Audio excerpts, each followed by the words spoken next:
Welcome to the Tech Egg. Don't get scrambled. Enjoy the video. You start by narrowing the attack surface.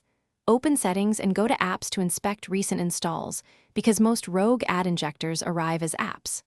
Once done, disable Chrome pop-ups and enable safe browsing so web-based ads are minimized while you work. Next, reboot into safe mode to temporarily stop third-party apps from running.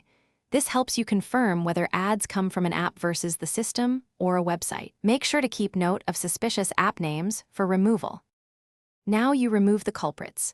In safe mode, uninstall any app you flagged, then go to storage and clear cache and data to delete leftover configs. After that, open security or device admin apps and revoke admin rights from unknown packages. Some adware hides there to prevent removal. Once you exit safe mode, run a full scan with a trusted mobile antivirus and an ad detector to find hidden modules. Finally, change your browser default search engine if redirects occurred, because that prevents reinfection.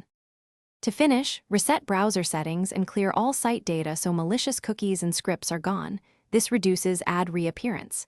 Make sure Android and all apps are up to date, then reinstall only from trusted developers to avoid repeat infections. Test by browsing and using common apps for a few hours. If ads still appear, back up personal files and perform a factory reset as a last resort. If that fails, seek professional service.